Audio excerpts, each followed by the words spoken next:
صل على سيدنا ومولانا محمد وعلى سيدنا علي وسيدتنا فاطمة وسيدتنا زينب وسيدنا حسن وسيدنا حسين وعلى آله وصحبه وبارك وسلم اللهم صل على سيدنا ومولانا محمد وعلى سيدنا الحمدللہ رب العالمین والصلاة والسلام علی سید الانبیاء والمرسلین اللہم صلی علی سیدنا و مولانا محمد وعلی آلہ واصحابہ وبارک وسلم وصلی علیہ۔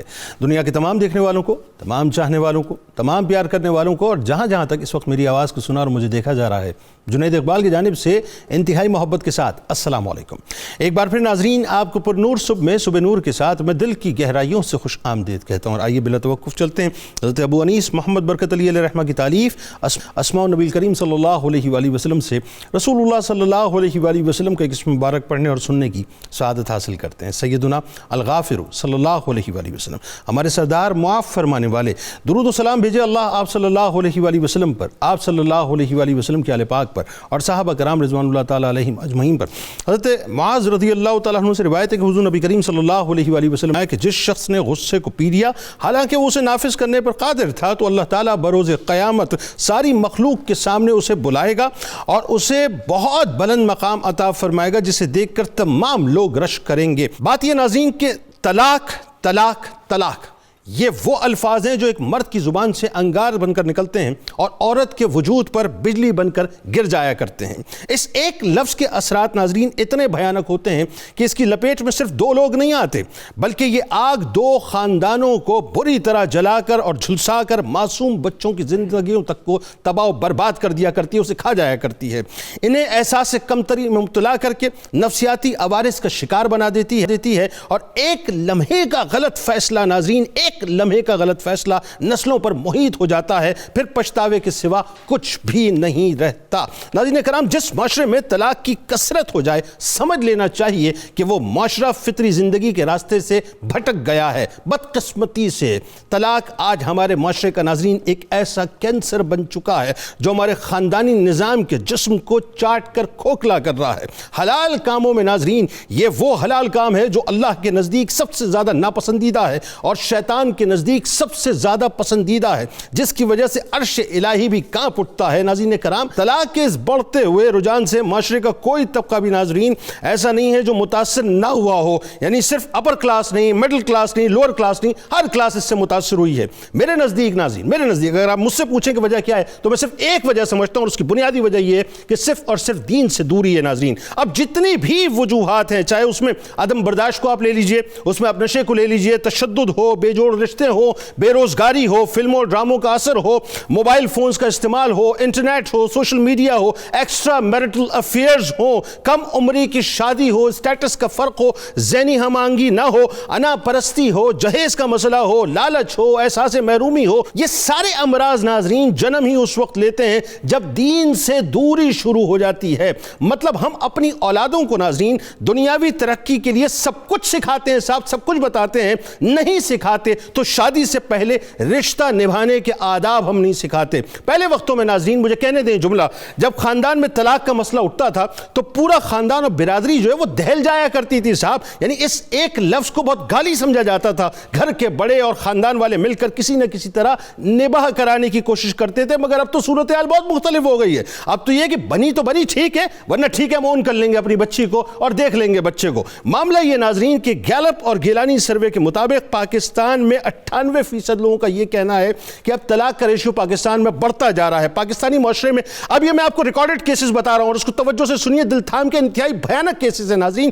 نان رپورٹڈ کیسز کی تو میں بات ہی نہیں کر رہا، صرف رپورٹڈ کیسز کی بات کر رہا ہوں کہ پاکستان میں طلاق کے واقعات تشویشناک حد تک بڑھتے جا رہے ہیں کہ ایک رپورٹ کے مطابق 1970 میں طلاق کی شرح پاکستان میں 13% تھی، یعنی 100 میں سے 13 شادیاں طلاق کا جو ہے وہ نتیجہ بن جایا کرتی تھی، اور حالیہ ایک رپورٹ کے مطابق پاکستان میں طلاق کی شرح 35% تک بھی پہنچ گئی ہے، بلکہ اس سے زیادہ بھی، یعنی 100 میں سے 35 شادیوں میں طلاق ہو رہی ہے۔ یہ ایک تشویشناک صورتحال ہے ناظرین۔ صرف کراچی کی مثال ایک سیمپل کیس آپ کے سامنے رکھتا ہوں، ظاہر سارے اسٹیٹس تو بیان نہیں کر سکتا، صرف کراچی کی مثال لے لیں ناظرین کہ 2010 میں طلاق کے 40,410 مقدمات رپورٹ ہوئے اور رجسٹر ہوئے۔ 2015 میں صرف خلا کے 13,433 سے زیادہ مقدمات نمٹائے گئے۔ اب اوسطاً کیسز کی صورتحال 19 سے 20,000 کے قریب سالانہ بنتی ہے ناظرین۔ صرف لاہور شہر میں خلا کے واقعات 18,901 سے بڑھ کر 20,000 تک پہنچ گئے ہیں۔ 2005 سے 2008 تک کم و بیش 75,000 طلاقوں کی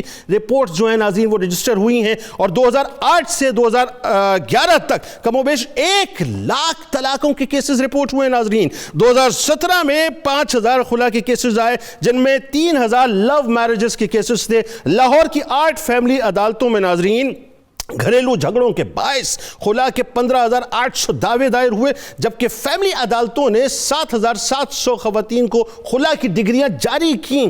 1/2 میں تقریباً لاہور میں، سنیے صاحب کیسی بھیانک صورتحال ہے کہ 1/2 میں ناظرین صرف لاہور میں کم و بیش 2.5 لاکھ کے قریب طلاقیں دیکھنے میں آئی ہیں۔ خلا کی ڈگریاں لینے والی خواتین میں تعلیم یافتہ خواتین، صحت میں کام کرنے والی خواتین، ملٹی نیشنل سے تعلق رکھنے والی خواتین، نجی اور سرکاری اداروں میں ملازمت کرنے والی خواتین، ایلیٹ کلاس اعلیٰ تعلیم یافتہ خواتین شامل ہیں ناظرین۔ پاکستان کے 2 بڑے اور پڑھے لکھے شہر یعنی کراچی اور لاہور میں اوسطاً 150 طلاقیں روزانہ رجسٹر ہوتی ہیں۔ نکاح ناظرین، یہ مجھے جملہ کہنے دیں، کوئی گڈا گڈی کا کھیل نہیں ہے۔ یہ اس لیے نہیں کیا جاتا کہ طلاق کے ذریعے اس کو ختم کر دیا جائے، بلکہ نکاح انسان کے لیے بنیادی طور پر نسل انسانی کو آگے بڑھانے کا ایک حلال ذریعہ اور حلال راستہ ہے۔ طلاق کے ان بڑھتے ہوئے کیسز کی ناظرین کئی وجوہات ہو سکتی ہیں، مگر تدارک صرف ایک ہے، اور وہ یہ ہے کہ ہم دین کی تعلیمات کو سمجھ لیں۔ اسلام ایک فیملی یونٹ یا خاندانی نظام کو ترتیب دینے کی بات کرتا ہے، جس کی ظاہر بنیاد نکاح جیسی عظیم سنت پہ رکھی گئی ہے، اس میں کوئی دوسری رائے نہیں۔ اچھا، نکاح کے جو اسلامی اور معاشرتی فوائد ہیں، اگر ہم صحیح معنوں میں بچوں کو بتا دیں تو میرا خیال ہے طلاق کا ریشو جو بہت کم ہو جائے۔ بتائیے ذرا۔ بسم اللہ الرحمن الرحیم، اللہم صلی علی محمد وانزلہ المقعد المقرب عندک یوم القیامہ۔ جنید اقبال صاحب محترم، آپ نے جس درد مندی کے ساتھ لوگوں کے قلب و دماغ پر دستک دی ہے، اور اس میں آپ کی گفتگو کے جو آخری جملے وہ انسان کو جھنجھوڑ کر رکھ دینے والے ہیں کہ ہم زبان سے جو دعویٰ کر رہے ہیں کیا ہمارا عمل اس سے مطابقت رکھتا ہے؟ ایسا ہی، بالکل ایسا۔ یہ جس قدر معاشی سماجی خرابیاں نکاح کے ٹوٹنے سے جو آپ نے بیان کی ہیں، وہ تمام کی تمام صرف اس بنا پر ہیں کہ اس سوسائٹی کو اسلامی تعلیمات، نام تو مسلمانوں کا ہے، نام تو ملک تو اسلام کا ہے، لیکن ہم اپنے بچوں کی اسلامی تربیت کس انداز سے کر رہے ہیں؟ بے شک ایسا ہی۔ حقیقت یہ ہے کہ نکاح سے ہی خاندان کا وجود اور سماج کا تصور جنم لیتا ہے۔ درست۔ نکاح روحانی ترقی اور اخلاقی ترویج کے لیے ایک شاہراہ کی حیثیت رکھتا ہے۔ درست۔ نکاح احساس بندگی اور شعور زندگی کے لیے ایک عبادت کا درجہ رکھتا ہے۔ جس نکاح کو پیغمبر رحمت صلی اللہ تعالی علیہ وسلم انسانوں میں سب سے زیادہ شعور رکھنے والے، سب سے زیادہ حکمت کی باتیں بتانے والے اپنی سنت قرار دیں، اس سے بڑھ کر اس کے لیے ہمیں کیا دلیل چاہیے؟ پروردگار عالمین نے قرآن پاک میں حکم دیا کہ هو الذی خلقکم من نفس واحدہ وجعل منها زوجها لیسکن الیہا۔ اب قرآن پاک کے یہ الفاظ کہ اللہ وہ ہے جس نے تمہیں ایک جان سے پیدا کیا، پھر ان سے ان کے جوڑے کو بنایا، کیوں؟ لیسکن الیہا، تاکہ وہ اس کی طرف سکون کی دولت سے مالا مال ہوں۔ واہ۔ اب یہ وہ بنیادی نقطہ ہے کہ جو سوسائٹی سکون کی دولت حاصل کر لے، وہاں کی معاشرت، وہاں کی معیشت، وہاں کا اخلاق، وہاں کا سماج، وہاں کی تہذیب، ساری کی ساری ایک ایسی شاہراہ پر چلیں گے جہاں کسی قسم کی کوئی کھڑکھڑاہٹ نہیں ہوگی۔ 100% بالکل۔ لیکن جس سوسائٹی میں ہر جوڑا یعنی میاں بیوی انتشار کا شکار ہوں، درست، ان کے ذہن اس طرف دباؤ میں ہوں کہ گھریلو حالات، بیوی کے یہ معاملات ہیں، اولاد کے یہ معاملات ہیں، بیٹی کو بیایا تھا اس کو طلاق ہو رہی ہے، جب یہ چیزیں آئیں گی تو آپ کی تمام تر معاشی ترقی منہدم ہو جائے گی۔ ایسا ہی کوئی آدمی اطمینان سے کاروبار نہیں کر سکے گا، کھیت میں کام نہیں کر سکے گا، کارخانے نہیں چلا سکے گا، منڈیاں ویران ہو جائیں گی، آپ کہاں سے تلاش کریں گے؟ اس کے لیے ہمیں اس بات کی طرف توجہ دینا ہے کہ نکاح حقیقی معنوں میں صرف مذہبی سکون نہیں دیتا کہ ہم یہ کہیں کہ نکاح ہو گیا ہے تو لہٰذا میں اطمینان سے ساری رات اللہ تعالیٰ کی عبادت۔ اس ضمن میں بھی اسلام نے جو ہمیں اعلیٰ و ارفع تعلیمات دی ہیں اور میاں بیوی کے درمیان جو تعلقات کو ایک خوشگوار شاہراہ پر چلایا ہے، اس کا ہمیں اندازہ ہی نہیں ہے۔ ہم معاشرتی زندگی میں اگر اطمینان اور سکون چاہتے ہیں تو ہمیں پروردگار عالمین کے اس بات کی طرف، جب پیغمبر رحمت صلی اللہ علیہ وسلم کے کانوں میں یہ آواز پڑتی ہے ایک صحابی کی کہ میں ساری زندگی روزہ رکھوں گا، دوسرے کی آواز آتی ہے کہ میں ساری زندگی رات کو سوؤں گا نہیں، اور ایک کہتا ہے کہ جی میں تو ہمیشہ کے لیے نکاح سے دور رہوں گا، تو نبی اکرم رحمت عالم صلی اللہ علیہ وسلم فرماتے ہیں تمہیں یہ تعلیمات کس نے دی ہیں؟ صحیح، اسوہ حسنہ تو اللہ نے مجھے بنایا ہے، میں نے شادی بھی کی ہے، میں رات کو سوتا بھی ہوں، جاگتا بھی ہوں، میں روزہ رکھتا بھی ہوں، میں روزہ نہیں بھی رکھتا، تو اب صرف مذہبی طور پر نکاح کی اہمیت نہیں ہے، درست، بلکہ یہ نکاح زندگی کی تمام شاہراہ کو اعتدال کی راہ پر لانے کے لیے جو زرعی اصول دیتا ہے، اس میں خاندان کی بنیاد کس انداز میں رکھی جائے، اور اس میں اگر آج ہم طلاق کے جو ان بڑھتے ہوئے واقعات کی وجہ سے معاشی اور ذہنی دباؤ کا شکار ہیں، نبی اکرم رحمت عالم صلی اللہ علیہ وسلم کا یہ ارشاد سامنے رکھیں کہ کوئی ماں باپ اپنی اولاد کو بہترین تربیت سے بڑھ کر کوئی تحفہ نہیں دے سکتا۔ بہت اچھی بات آپ کر رہے ہیں، یہ بہت اچھی بات آپ کر رہے ہیں۔ دیکھیں ہم بات یہ علامہ صاحب، ہم جتنے بھی رشتے دنیا کے اندر بناتے ہیں ہمیں یہ پتہ ہوتا ہے صاحب کہ ہمیں ان رشتوں کو چلانا کیسے ہے، ٹھیک ہے؟ یہ شادی کا واحد رشتہ ہے جس کے اندر جو ہے میں سمجھتا ہوں کہ ایک بہت بڑی کمی ہے کہ والدین کی طرف سے کاؤنسلنگ ہی نہیں ہوتی، تربیت ہی نہیں ہوتی بچوں کی۔ اب اس میں شرم و حیا کا پردہ ہے، کچھ بھی ہے، آئی ڈونٹ نو مطلب وہ کیا ہے، لیکن وہ میں نے میجورٹی کیسز میں دیکھا ہے، نہ بچوں کی تربیت، نہ بچوں کی تربیت، نہ حقوق کے بارے میں بتاتے ہیں، نہ فرائض کے بارے میں بتاتے ہیں۔ نتیجہ یہ نکلتا ہے کہ دوسرے دن سے برتن جو ہیں وہ کھڑکنا شروع ہو جاتے ہیں اور اس کے بعد تباہی مچتی ہے۔ اس پہ بات کریں گے، لیکن میں چاہتا ہوں اس کے ساتھ ساتھ آپ یہ ضرور بتائیے، اب دیکھیں جب برتن کھڑکتے ہیں تو ظاہر ہے وہی حلال کام جو اللہ کے نزدیک انتہائی محبوب ہے، اور پھر وہی حلال کاموں میں ایک حلال کام جو انتہائی ناپسندیدہ ہے پھر اس کا ظہور ہونا شروع ہو جاتا ہے۔ مطلب بتائیے کہ قرآن و سنت کی روشنی میں بنیادی طور پہ یہ جو طلاق کو اتنا ناپسندیدہ فعل حلال کاموں میں کیوں فرمایا؟ بسم اللہ الرحمن الرحیم۔ اصل میں اسلام کا بنیادی مقصد خاندانوں کو جوڑنا ہے اور ایک اچھی نسل فراہم کرنا ہے۔ یہیں سے آ کے خرابی ہو رہی، جیسے آپ تربیت کی بات فرما رہے ہیں کہ بچی جب اپنے گھر جاتی ہے تو والدین اس کی بہتر تربیت نہیں کرتے۔ ظاہر نشیب و فراز و حیات میں آتے ہیں، اتار چڑھاؤ تو ہوتا ہے، اگر اس کو پہلے مینٹلی پریپیئر کر دیا جائے کہ بیٹا اگر ایسے حالات پیدا ہو جائیں تو آپ نے استقامت کے ساتھ، صبر و تحمل کے ساتھ آپ نے آگے بڑھنا ہے۔ لیکن جب پرسیپشن ہی یہ ہو، پہلے ہی سے ایک ذہن بنا لیا جائے کہ آپ نے جاتے ساتھ الگ ہو جانا ہے اپنے لیے، میں سمجھتا ہوں کہ رشتہ بعد میں طے ہوتا ہے اور پہلے جا کے دیکھتے ہیں کہ آیا بچی کے لیے الگ پورشن ہے یا نہیں ہے۔ بلکہ یہ بھی ہو جاتا ہے کہ اگر خدا نہ خواستہ بیٹا تمہیں کوئی تکلیف ہو واپس آ جانا، تمہارا باپ زندہ ہے ابھی، سنبھال لے گا تمہیں، اس سوچ کو دے کے بھیجا جائے گا تو پھر کیا ہوگا؟ مگر میں جب نصف صدی پیچھے جاتا ہوں تو ہمارے یہ جملہ کہا جاتا تھا کہ بیٹی تیرے ڈولی جاری ہے اور تیرا جنازہ آنا چاہیے۔ چند حدیث آپ کے سامنے رکھنا چاہتا ہوں۔ بتائیے۔ ابو داؤد شریف کی حدیث ہے، یہ قول النبی علیہ السلام ما احل اللہ شیئا ابغض الیہ من الطلاق، اللہ تعالیٰ کو حلال کاموں میں سب سے زیادہ جو مبغوض ہے اور سب ناپسند چیز ہے وہ طلاق ہے۔ دوسری حدیث میں لے رہا ہوں، ایما امرأۃ سألت زوجہا طلاق بلا باس، وہ عورت جو بغیر وجہ کے اپنے شوہر سے چھوٹی سی رنجش میں طلاق مانگے، فحرام علیہ رائحۃ الجنہ، اس پر جنت کی خوشبو حرام ہے، اور جنت کی خوشبو ایسی خوشبو ہے جو 500 مائلز کے فاصلے پر آنا شروع ہو جاتی ہے۔ اب ایک بات یہاں بتائیے، آپ جو حدیث مبارکہ آپ نے بیان کی ہے. آج خلا کے کیسز ہمارے یہاں کتنے بڑھتے جا رہے ہیں. 2015 میں ظاہر سلسلہ شروع ہوا باقاعدہ, اس کے بعد آپ دیکھیے دھڑا دھڑ خلا کی جو ہے لائنیں لگ گئی ہیں, بے وجہ وجوہات بنا کے اور عورتیں کھڑی ہو جاتی ہیں. تو یہ حدیث کے زمرے میں پھر آئیں گی. ہاں, رسالت ہے المخطلیات ہن المنافقات, خلا کا تقاضا کرنے والی عورتیں منافق ہیں. اچھا, آپ نے منافق قرار دیا. وہ خواتین جو چھوٹی سی بات پہ خلا کا تقاضا کرتی ہیں ان کو آپ نے منافقین میں شمار کیا. اگلی میں حدیث لے رہا ہوں جی, دار قطنی کی, ولا خلق اللہ شیئا علی وجہ الارض ابغض الیہ من الطلاق. اللہ تعالیٰ نے روئے زمین پر طلاق سے زیادہ کوئی ناپسند چیز پیدا ہی نہیں فرمائی. اللہ, سب سے زیادہ اللہ کو جو چیز ناپسند ہے وہ طلاق ہے. اب اچھا آپ دیکھیے, ہم جو ایک پہلو تو ہم لے لیتے ہیں, شوہر بیوی میں ایک نقص کو پکڑ کے بیٹھ جاتا ہے, اس کی 99 خوبیوں کو چھوڑ دیتا ہے. بیوی اس کے 99 پہلوؤں کو چھوڑ دیتی ہے, اچھے پہلوؤں کو, اور ایک برا پہلو پکڑتی ہے. سرکار کی حدیث کا مفہوم بھی ہے اس میں, مفہوم بھی بالکل کہ اچھی باتیں تلاش کرو, اچھی باتیں تلاش کرو. اللہ تعالیٰ ارشاد فرماتے ہیں عاشروہن بالمعروف, اپنی بیویوں سے اچھا برتاؤ کرو.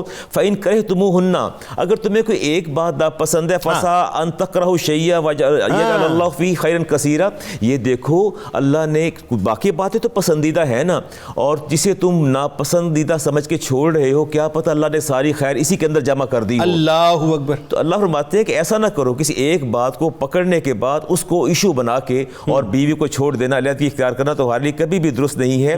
بلکہ قرآن تو بڑی اچھی بات کرتا ہے. ہاں بتائیے, اگر آپس میں باہمی اختلاف ہو جائیں, شکنجی ہو جائے, ایسے حالات ہو بھی جائیں, تو گھر کی بات گھر میں رہنی چاہیے. اس کو باہر عدالتوں میں لے جانا اور اس کے بعد وہاں کچہریوں میں چلے جانا اور وہاں جا کے, اللہ تعالیٰ ایسی بات نہیں ہے. فإن خفتم شقاق بینہما, اگر تمہیں آپس میں اختلاف کا خطرہ پیدا ہو جائے, فبعثوا حکما من اہلہ, تو عورت کے مرد کے اہل میں سے بھی ایک بندہ جو ہے منصف مقرر کر لیا جائے. وحکما من اہلہا, اور عورت کے گھر سے بھی ایک بندہ مقرر کر دیا جائے. ان یریدا اصلاحا, بندے بھی ایسے جو نیوٹرل ہوں اور جو حکمت اور دانائی رکھتے ہوں اور جو پارشل نہ ہو, ٹھیک ہے, جو باعث نہ ہو, ایسے بندے رکھے جو صلح کروانا چاہتے ہوں. اللہ فرماتے ہیں تم کوشش کرو, تمہارے مابین محبت اتفاق میں خود پیدا کر دوں گا. اچھا, یہ بات ایسی ہے, یہ بالکل آپ جیسے میں نے ابتدا میں بھی ایک بات کہی تھی, آج سے میں جب 1 ڈیڑھ 2 دہائیوں پہلے اگر دیکھتا ہوں, یہ سوچ ہمارے یہاں بڑی پریویل کر, گھر کے بڑے ایک دم جو ایک تو لفظ کو گالی سمجھا جاتا ہے ڈاکٹر صاحب, اور کھڑے ہو جاتے تھے کہ کیا ہو رہا ہے, اور بنانے کے لیے بس مطلب تھوڑا سا وہاں ڈانٹتے تھے, بھائی خاموش ہو جاؤ, تم خاموش ہو جاؤ, بیٹھ جاؤ, بس ملاؤ آپس میں, گھر کو بنانا چاہیے. یعنی وہ رکھ رکھا ہوتا. اب تو صورتحال یہ ہو گئی ہے کہ مطلب آپ نے جو ہے وہ سینے سب کے چوڑے ہو گئے کہ جی جائیے عدالت میں خلا لے لیجیے, جائیے طلاق دے دیجیے, ایک طرف کیجیے اور کھلی ولی معاملہ ختم کریں, آگے بڑھیں جی. تو یہ جو بڑھتا ہوا رجحان ہے طلاق کا, آپ کیا سمجھ رہے ہیں معاشرے میں, اس کے اسباب کیا ہیں؟ یعنی جو ہم اگر ہم سمٹمس کی بات کریں تو کیسے دیکھیں گے؟ میں تو بڑا پریشان ہوتا ہوں کہ صورتحال تو بہت خراب ہوتی جا رہی ہے. بسم اللہ الرحمن الرحیم. سر بہت مہربانی, آپ نے دعوت دی. دیکھیے سر, ہمیں ابھی ڈیٹیل میں بھی مفتیان کرام نے اس کی طرف ایک بہترین قسم کا انہوں نے ایک مذہبی پس منظر پیش کیا اور بتایا کہ معاشرتی حالات اس وقت کیا ہیں.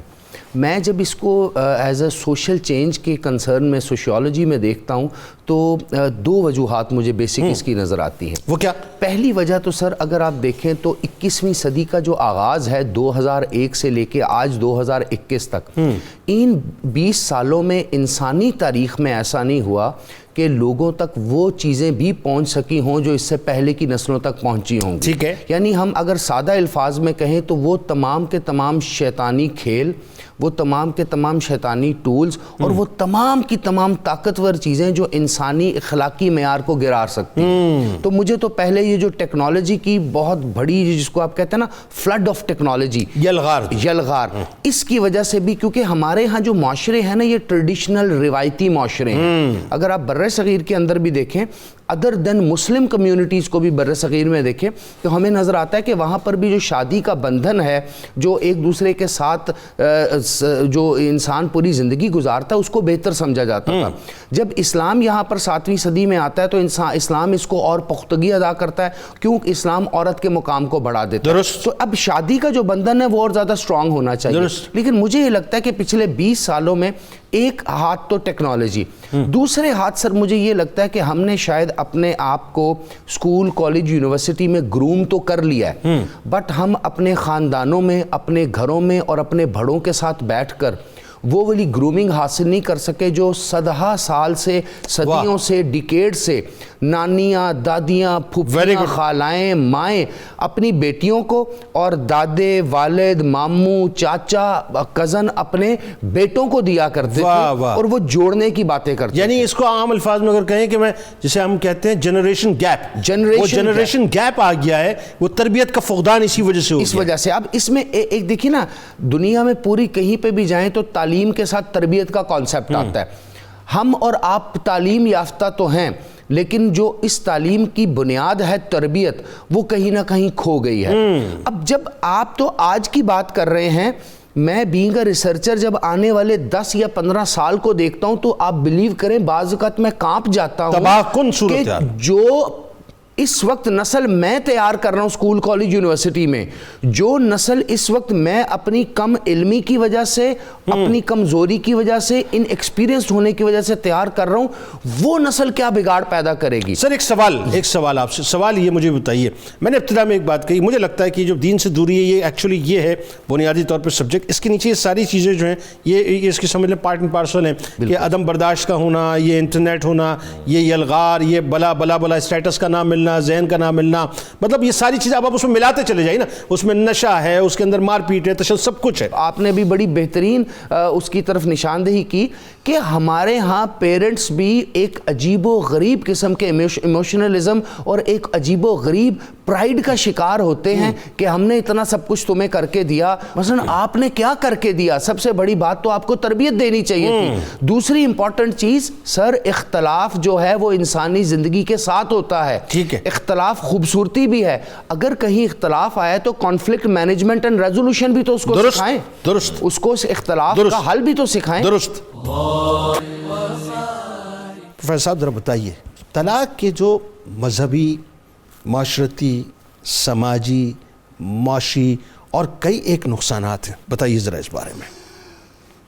طلاق در حقیقت معاشرے کے اندر جو ہمارے جوڑے ہیں، جو یونٹ ہیں، ان کو توڑ پھوڑ کر رکھ دیتی ہے. ٹھیک ہے.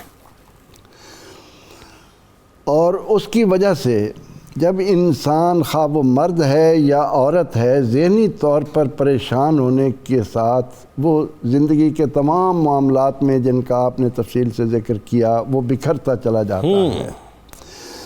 بات یہ ہے کہ اگر ہم یہ چاہتے ہیں کہ اپنے معاشرے کو مذہبی طور پر، معاشرتی طور پر، سیاسی طور پر ان تمام تر خرابیوں سے بچا کر اپنے گھرانوں کو امن اور سکون کا گہوارہ بنائیں، تو ہمیں صرف یہ بات نہیں کرنی کہ وَلَهُنَّ مِثْلُ الَّذِي عَلَيْهِنَّ بِالْمَعْرُوفِ کہ اللہ تعالیٰ نے میاں بیوی کو برابر کے حقوق دیے ہیں. اس میں کوئی شک نہیں کہ پروردگار عالمین نے ہر ایک کے لیے حقوق رکھے ہیں، اور ہر ایک کو جب اس کا حق ملتا چلا جائے تو معاشرے کے اندر سکون آتا ہے. بالکل صحیح، بالکل صحیح. اور نبی اکرم رحمت عالم صلی اللہ علیہ وسلم نے اس یونٹ کو بچانے کے لیے جہاں مرد پر سب سے پہلے یہ بات ڈالی کہ خیارکم لأہلہ، کہ تم میں سب سے اچھا انسان وہ ہے جو اپنے گھر والوں کے ساتھ بہتر ہے، اور میں تم میں سب سے بہتر اپنے گھر والوں کے ساتھ حسن سلوک کرنے والا ہوں. وہاں آپ صلی اللہ علیہ وسلم نے جنید صاحب بات تو اتنی ہے کہ قیاس اپنی ملت پر اقوام مغرب سے نہ کر. ٹھیک ہے. خاص ہے ترکیب میں قوم رسول ہاشمی. یا تو ہم کلمہ پڑھنا چھوڑ دیں، آزاد ہو جائیں معاذ اللہ. لیکن جب ہم نے کہا کہ نہیں، ہم نے مسلمان کہلانا بھی ہے، جب مسلمان کہلانا ہے تو پھر بنو. گھر میں جب طلاق کی تلوار چلتی ہے تو مذہبی طور پر سب سے پہلا وار ہی یہ ہوتا ہے کہ شیطان کو خوش کر دیا جاتا ہے، اور آگے تمام تر پریشانیوں کا ایک سمندر منہ کھولے. وہ کیا ہوتا ہے بتائیے ذرا آپ. کیونکہ ذہنی طور پر جب دونوں کے اندر ایک فرق آ گیا اور ایک دوسرے سے جدا ہو گئے، اب طلاق شدہ عورت کیا فطرت پر پہرا دے گی؟ بالکل ٹھیک ہے. کیا اب اس کے جذبات ختم ہوں گے کہ وہ معاشرے کے اندر اپنے جذبات کو پورا کرنے کے لیے؟ اب جس معاشرے میں طلاق کی مقدار بڑھتی چلی جاتی ہے، وہاں پر بے حیائی کے جو سمندر امڑ آتے ہیں، ان کی ذمہ داری کون لے گا؟ بالکل ٹھیک ہے. کیونکہ مرد ہے یا عورت، طلاق دینے کے بعد یہ تو نہیں ہے کہ اب ان کی نفسیات اس طرح ہو گئی ہے کہ ان کی آنکھوں میں پردہ آ گیا ہے، وہ حیا کا پیکر بن گئے ہیں، اب وہ تمام زندگی کہیں تنہائی میں بیٹھ کر اللہ اللہ کریں گے. یعنی نفسانی خواہشات کی تکمیل بھی تو چاہیے نا، اس کے لیے نفسانی کیا خواہشات بے روی کے شکار کے لیے ظاہر ہے کہ آپ نے جو بات کی نا، قرآن کریم نے اس کے لیے خوب ہاروت اور ماروت کا واقعہ پڑھیں تو وہاں پر یہی ہے کہ ان کے پاس لوگ اسی بات کے لیے آتے تھے کہ یفرقون بین المرء و زوجہ، کہ ہمیں ایسا نسخہ بتائیں کہ ہم لوگوں کے درمیان، کیونکہ انہیں پتہ ہے کہ جب ہم طلاق کے ایشو کو بڑھاتے چلے جائیں گے معاشرہ مذہبی طور پر کمزور ہوتا چلا جائے گا، معاشرے کے اندر بے حیائی کو عروج ملے گا اور شرم و حیا کی چادریں تار تار ہوتی چلی جائیں گی. اب ہماری ملت میں سے کون سا فرد ہے جس کو یہ معلوم ہو کہ نبی اکرم رحمت عالم صلی اللہ علیہ وسلم نے ہمیں یہ فرمایا ہے کہ ان مما ادرک الناس من کلام النبوت الاولی اذا لم تستحی فاصنع ما شئت، کہ آپ فرماتے ہیں کہ تمام نبوتوں سے جو بات لوگوں کے لیے یکساں چلی آ رہی ہے وہ یہ ہے کہ جب کوئی قوم حیا سے عاری ہو جائے تو پھر جو مرضی ہے کرے. اچھا ایک بات اور بتائیے پروفیسر صاحب، ایک تو یہ ہو گیا، دوسرا یہ کہ وہ جو آپ کی بے عزتی ہوتی ہے، خاندانوں کی بے عزتی ہوتی ہے، اور پھر وہ جو بات میں کر رہا ہوں اولاد بیچاری، اولاد پہ بات کریں ذرا سا. جی ہاں، یعنی آپ نفسیاتی مریض پیدا کرتے ہیں پھر نسلوں در نسلوں تک، کیونکہ بچوں کو جو پناہ ماں کی گود میں ملتی ہے وہ اور کہیں نہیں مل سکتی. ماں جس طرح اس کا خیال رکھ سکتی ہے اس کی وہ خیال اور کہیں نہیں ملتا.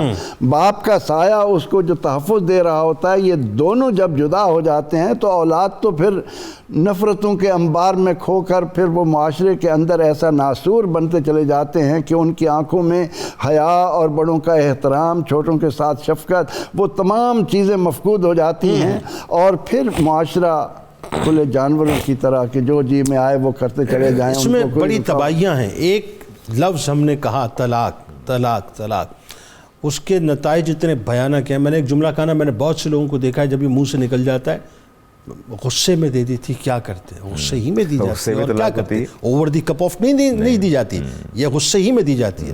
اس غصے کو قابو کیوں نہیں کیا تھا ہم نے؟ پھر پچھتا رہے ہوتے ہیں کہ اولادیں کیا کریں گے ان معصوم بچوں کا، کیا کریں گے ہم، مطلب جو اپنا سپریشن ہو گئی ہے منہ کیسے دکھائیں گے. کئی ایسے کیسز علامہ صاحب میں نے دیکھے کہ لوگوں نے جس مسلک پر تھے اس مسلک کو تبدیل کر دیا صرف اس لیے کہ بے عزتی نہ ہو معاشرے کے اندر. کوئی ایسا فتویٰ لے لیں کہ جی ہم اس کو جو ہے جاری و ساری رکھیں، اور کئی ایسے کیسز معاشرے میں آج بھی نظر آتے ہیں. یعنی لوگ حلالے کی بدترین صورتحال پہ بھی چلے جاتے ہیں. معاذ اللہ، میں اس پہ ڈسکس نہیں کرنا چاہتا.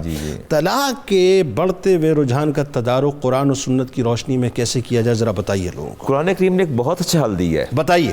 ہن لباس لکم انتم لباس لہن. اللہ فرماتے ہیں کہ عورتیں تمہارا لباس ہیں اور تم عورتوں کا لباس ہو. اب ڈیپلی جا کے دیکھیے کہ لباس کا کام کیا ہے. اب دو باتیں میں یہاں عرض کرنا چاہوں گا.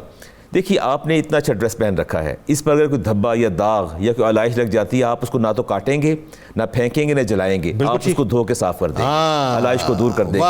اس کے اندر بڑا لطیف نقطہ موجود ہے. اگر تمہارا اسپاؤس، تمہارا شوہر، یہ بیوی، ان کے اندر کوئی نقص آ جائے، کوئی عیب آ جائے، اس کو پھینکنا نہیں ہے، صاف کر دو، صاف کر لو، علائش کو دور کر لو، سمجھوتا کر لو، درگزر کر لو، معاف کر لو. ایک تو یہ ہے ہمارے اندر قوت برداشت ہی نہیں ہے. یعنی اپنے اندر 100 عیب ہوں گے، اس پر نظر نہیں جائے گی. اگر بیوی میں ایک عیب ہو جائے گا تو اسی کو آپ ایشو بنا کے کھڑا کر دیں گے. دوسرا لباس کا کام یہ ہے کہ لباس آپ کے بدن کے سارے عیب چھپا لیتا ہے. درست. میرے بدن میں کیا ہے، اللہ تعالیٰ نے لباس پہنا دیا اور اس کے اندر سب چھپا دیا، سارے عیوب چھپ گئے، سارے عیوب چھپ گئے. تو گویا بیوی جو ہے اس کا بنیادی کام ہے شوہر کے ہر عیب کو چھپا لے، اور شوہر کا کام ہے بیوی کے ہر نقص کو چھپا لے، اور دونوں ایک دوسرے کی آرائش اور زیبائش کا بندوبست کر دیں. آپ دیکھیے کہ چھوٹی چھوٹی باتوں پر ہم برانگیختہ ہو جاتے ہیں. رسالت امام علیہ السلام گھر میں تشریف لائے نا، تو آپ نے پوچھا کوئی سالن ہے، تو عرض کیا سالن تو نہیں ہے. فرمایا اچھا پھر سرکہ لے آؤ. اب جب سرکہ سامنے آ گیا، یہ نہیں آپ نے فرمایا کیوں نہیں پکایا، فرمایا واہ واہ سبحان اللہ، کیا بہترین سالن ہے، کیا بہترین سالن ہے. اب تھوڑی سی بات سے زوجہ کا دل بھی رہ گیا اور گھر میں اختلاف پیدا نہیں ہوا. اب چھوٹی چھوٹی باتیں ہوتی ہیں، ہم اس کی پرواہ نہیں کرتے. اور صدیقہ کائنات فرماتی ہیں کہ میں نے جب بھی آپ کے سامنے ہم نے کھانا رکھا، آپ نے کبھی کھانے کے اندر عیب نہیں نکالا. ہمارا بنیادی کام یہ ہے، نمک زیادہ ہے، مرچ زیادہ ہے، یہ زیادہ ہے، اسی باتیں برانگیختہ ہو جاتے ہیں، آتش زیرپا ہوتے ہیں، گھر کے اندر ہنگامہ کھڑا جاتا ہے. ایک اور چیز مجھے بتائیں، میں نے ایک اور بات بڑی خاص طور پہ آبزرو کی ہے. بچی بیاہ کے جب چوکھٹ پھلانگ کے دوسری چوکھٹ میں چلی گئی، بابا اب اس کو اس کی زندگی جینے دو نا. بات یہ ہے کہ اس کو اس کے باوجود باوجود آپ نے اپنے ساتھ کنیکٹیوٹی میں رکھا ہوا ہے اور رپورٹس آپ لیتے رہتے ہو کہ اس کے سسرال کے اندر کیا کچھ ہو رہا ہے. مسائل وہیں سے جنم لیتے ہیں کہ جب وہ بار بار رپورٹنگ ہو رہی ہوتی ہے. Adverse effects of cellular phone, میں سمجھتا ہوں سوشل میڈیا کے اور ٹیلی فون کے ایڈورس ایفیکٹس ہیں جو پوری گھروں کی زندگی کو برباد کر دیتے ہیں. ماں کا یہ کام ہے بیٹی فون کرے بھی صحیح تو اسے کنسول کرے, بیٹا کوئی بات نہیں, ذرا گھر وہی ہے, کوئی بات نہیں. اگر اس میں 4 ایپ ہیں تو باقی خوبیاں بھی تو ہوں گی نا. یعنی ماں کنسول کرے, ماں سمجھائے, لیکن ایسا نہیں ہوتا, بلکہ ہم تو اس کو اور برنگیختہ کرتے ہیں اور باتوں کو بھڑکاتے چلے جاتے ہیں. یہ دین سے دوری کی بات ہے. اور علامہ اقبال نے کہا تھا بیگانہ رہے دین سے اگر مدرسہ زن, بیگانہ رہے دین سے اگر مدرسہ زن ہے عشق و محبت کے لیے علم و ہنر موت. عورت کو تعلیم دینا بنیادی چیز ہے, ہمیں اس کو انٹروڈیوس کروانا چاہیے, ہمیں خیال کرنا چاہیے کہ ہمیں اپنی بچیوں کو تربیت دینی چاہیے, لیکن ہم تربیت دیتے نہیں, لے کے آگے بڑھتے چلے جاتے ہیں. کیا ہمیں ضروری نہیں ہے کہ ہم پہلے بیٹھ کے اس رشتے کو بنانے سے پہلے ان کا ذہن بنائیں کہ دین اس حوالے سے یہ کہتا ہے یہ تمہارے ڈونٹس کے ایریاز ہیں, یہ ڈوز کے ایریاز ہیں, یہ حقوق ہیں, یہ فرائض ہیں. ایسا نہیں ہونا چاہیے. دیکھیں رسالت امام سے اشارہ ہے کہ کبھی اپنی بیوی کو اس کے چہرے پہ اعتراض نہ کرو, ٹھیک ہے, کبھی نقص نہ نکالو, کبھی اس کو یہ نہ کہو گھر سے نکل جاؤ, کبھی اسے یہ نہ کہو میں تمہیں طلاق دے دوں گا. قطعاً تم نے یہ باتیں ہرگز نہیں کرنی, بلکہ اس کو اتنی محبت ہو. آپ جب گھر تشریف لے جاتے تو آپ کا ایکٹ کیا تھا, آپ سب سے پہلے اپنی زوجہ کے ہاتھ پہ ہاتھ رکھتے, پھر اس کا حال پوچھتے, ایک اظہار محبت اور عقیدت کا جو ہے پیار کا اظہار کرتے. آج ہمارے یہاں دیکھیں جہاں ہماری اپنی کوتاہیاں ہیں, جہاں ہمارے ظاہر اپنے مسائل ہیں, جو سوسائٹی کے اپنے جو مسائل ہیں, میں اس میں آپ لوور کلاس سے لے کر اپر کلاس سے ہر ایک کے اپنے مختلف مسائل ہیں. یعنی لوور کلاس میں ایک شوہر جو نشہ کر کے آتا ہے اپنی بیوی کو مارتا پیٹتا ہے, کب تک آپ برداشت کریں گے, یہ بھی ایک پرابلم ہے. لیکن وہی بات ہے کہ اپر کلاس کے اندر یہ ہے کہ ذرا سا اگر آپ نے کچھ کہہ دیا تو نے کہا جی نہیں رہنا آپ مجھے تمہارے ساتھ, اور کورٹ چلی گئی اور کھلا لے لیا. یہ ایکسٹریم بھی موجود ہے. تو اس زہر سے کیسے ہم معاشرے کو بچا سکتے ہیں, ذرا یہ بتائیے. جی سر, سب سے پہلے تو ہم نے یہ دیکھنا ہوگا کہ اس زہر کے تریاق کی طرف جانے سے پہلے اس زہر کی شدت اور اس زہر کی ملاوٹ کہاں سے سٹارٹ, سب سے پہلے ہمیں یہ دیکھنا ہوگا. دیکھیے سر, آج ہم جس دنیا میں رہ رہے ہیں, فارچونیٹلی یا انفارچونیٹلی یہ انفارمیشن کا دور ہے, اس لیے انفارمیشن وارفیئر بھی ہے, پروپیگنڈا وارفیئر بھی ہے, نیریٹو وارفیئر. درست. پرانے ادوار میں یہ ہوا کرتا تھا کہ ایک تہذیب دوسری تہذیب پر سبقت لے جانے کے لیے ایک بہترین تہذیبی شکل پیش کرتی. درست. آج کے دور میں کیا کیا جا رہا ہے کہ کسی کی تہذیب کو ختم کر دو اور اپنی بدنما اور بد شکل تہذیب پریزنٹ کر دو. 100%. دیکھیں مرد اور عورت یہ دونوں ملتے ہیں تو فیملی کا انسٹیٹیوشن کریٹ ہوتا ہے.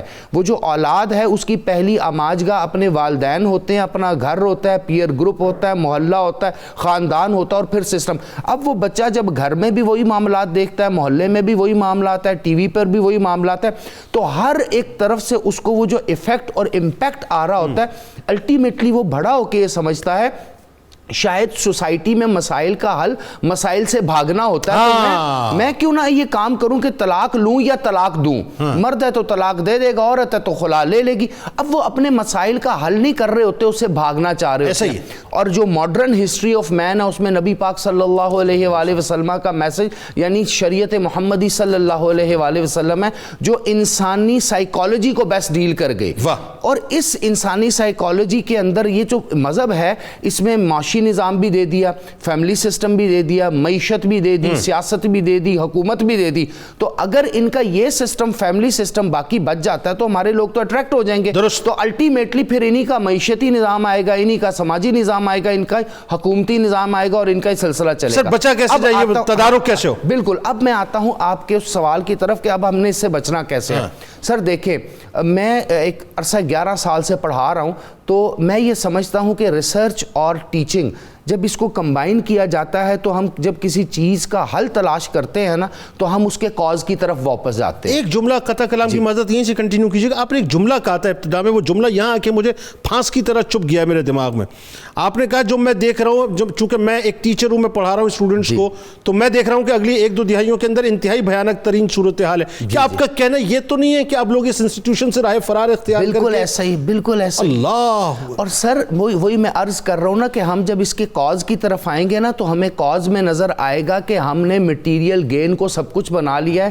ہم دیکھیں انسانوں کی عزت نہیں کرتے اب, اس کی گاڑی کی, اس کی بنگلے کی, اس کی عہدے کی, اس کی نوکری کی, اس کے پیسے کمانے کی عزت کرتے ہیں. اس کے ہاتھ میں گاڑی کی کون سی گاڑی کی چابی ہے, کون سا موبائل فون ہے, اور کتنے فٹ اوپر گاڑی سے وہ اترا, بس وہ تمام چیزیں حاصل کیسے کی ہیں. یعنی اس کو آپ کہتے ہیں کہ لیگل مینز تو ہیں, لیکن کیا وہ لیگل گینز تو اس کے پاس ہیں, لیکن لیگل مینز بھی ہیں اس کے پاس, جن ذرائعوں سے اس نے کام وہ چیز حاصل کی. دیکھیں نا, ہم شادی کرتے ہوئے اچھا رشتہ اب کس کو کہتے ہیں؟ پرانے دور میں اچھا رشتہ کس کو کہتے ہیں؟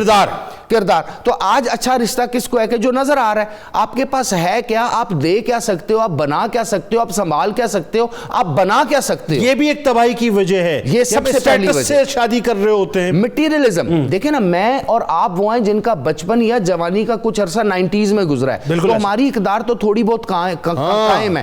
اب جو 2001 سے 2021 کے درمیان بچپن یا جوانی جس کی گزر رہی ہے, اس کو تو وہ اقدار کبھی دکھائی نہیں گئی. میں ایک جملہ عموماً کہتا ہوں, یہ افسوس کا مقام ہے اور ہمارے لیے بڑا سمجھ لیجیے شرم کا مقام بھی ہے. افسوس کا مقام اس اعتبار سے, مطلب تفاخر مجھے اس بات پہ کہ ہمارے بزرگ یہ بیٹھے ہیں. بے شک, یہ ہمارے بزرگ ہیں, جن سے ہم استفادہ کریں. یہ ہمارے لیے فخر کی بات ہے کہ ہمارے اوپر ان کا سایہ ہے. افسوس ان بچوں کے لیے کہ ہم ان کے بزرگ جا کے بنیں گے جن کے پاس کچھ بھی نہیں ہے, مطلب ہم خالی ہیں نا. اور سر آخر میں یہ کہوں گا, دیکھیے تہذیب اگر بچ جائے, مذہب بچ جاتا ہے, دین بچ جاتا ہے. کیونکہ اسلام کو اگر آپ غور سے دیکھیں تو نبی پاک صلی اللہ علیہ وآلہ وسلم خاتم النبیین کی زندگی میں سونا, جاگنا, اٹھنا, بیٹھنا, ہر ایک شمائل مبارک شامل ہے. تو اگر ہم تہذیب بچانا چاہتے ہیں, دین بچانا چاہتے ہیں, تو ہماری ریاست کو, اساتذہ کرام کو اور خود ہمیں گھر بیٹھ کر تھوڑی دیر سوچنا ہے کہ ہم نے اس نسل کو بچانا ہے, تباہ نہیں کرنا. بہت شکریہ آپ تینوں آپ کا, آپ تشریف لائے. ناظرین کرام, بہت مختصر صرف 1-2 باتیں عرض کروں گا. اس وقت جو والدین مجھے سن رہے ہیں, جو میاں بیوی مجھے سن رہے ہیں, ممکن ہے ایسے بہت سے لوگ ہوں جو آج شاید اپنے بڑوں کے ساتھ فیصلہ کرنے کے لیے بیٹھنے والے ہوں کہ بس اب ہم نے رہنا نہیں ہے, طلاق جو ہے وہ ہر صورت پہ چاہیے.